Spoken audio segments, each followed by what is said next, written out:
Assalamualaikum warahmatullahi wabarakatuh. Apa kabar kalian semua? Semoga kalian sehat walafiat. Kali ini saya akan menceritakan tentang kontrakan misterius. Simak video ini sampai selesai dan jangan lupa bawa kopi.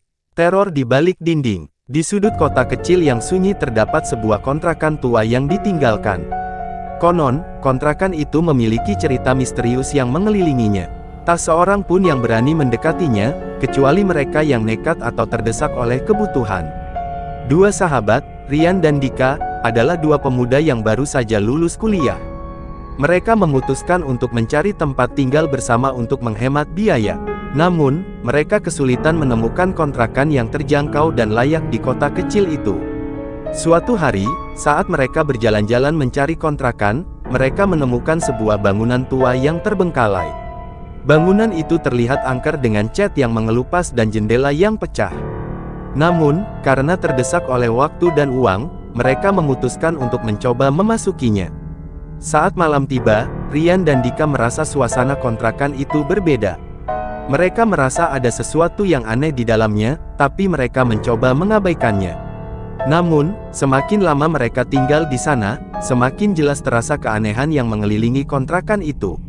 Suatu malam, mereka terbangun oleh suara langkah kaki di lantai atas, padahal mereka yakin tidak ada orang lain di dalam kontrakan tersebut. Mereka mencoba mengabaikannya, menganggap itu mungkin suara angin atau tikus. Namun, ketika kejadian itu terulang beberapa kali, mereka mulai merasa tidak aman.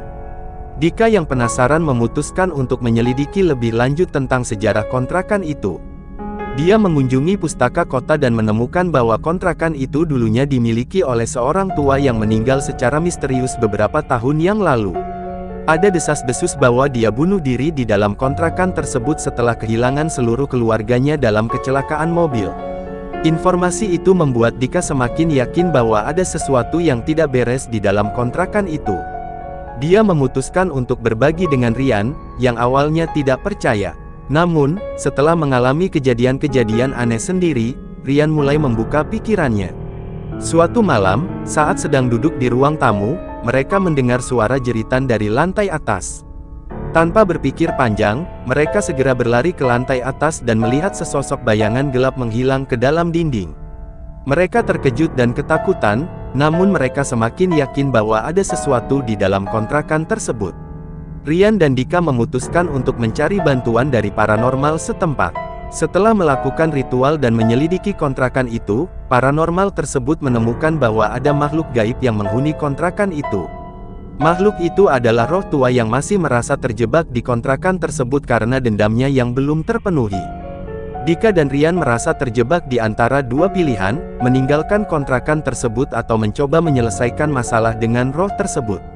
Setelah berdiskusi panjang, mereka memutuskan untuk mencoba menyelesaikan masalah tersebut agar mereka bisa tinggal dengan aman di kontrakan itu. Mereka mencoba berkomunikasi dengan roh itu dan mencari tahu apa yang membuatnya terjebak di sana. Mereka menemukan bahwa roh itu merasa kesepian dan masih merasa bersalah atas kematian keluarganya.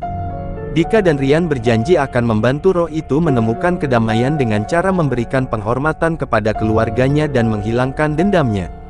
Setelah melakukan upacara peringatan untuk keluarga roh tersebut dan memberikan penghormatan yang layak, suasana di dalam kontrakan itu mulai berubah. Roh tua tersebut akhirnya bisa melihat bahwa keluarganya telah beristirahat dengan tenang dan dia pun bisa mengikuti mereka menuju kedamaian. Dengan perpisahan yang damai, kontrakan itu tidak lagi terasa angker bagi Rian dan Dika.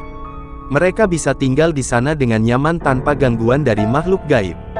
Pengalaman itu membuat mereka lebih percaya akan adanya dunia lain di luar sana, dan mereka memutuskan untuk menghormati setiap entitas yang mungkin menghuni tempat-tempat terpencil seperti kontrakan itu. Kontrakan yang dulu angker dan misterius itu kini menjadi tempat tinggal yang nyaman bagi Rian dan Dika, dengan kenangan akan petualangan mereka bersama roh tua yang tersesat. Mereka menyadari bahwa terkadang, di balik misteri yang menyeramkan, ada cerita yang lebih dalam yang perlu diungkap dan diselesaikan. Demikian cerita tersebut. Jangan lupa like, komen, dan subscribe. Dan dukung terus channel ini terus agar lebih berkembang. Wassalamualaikum warahmatullahi wabarakatuh.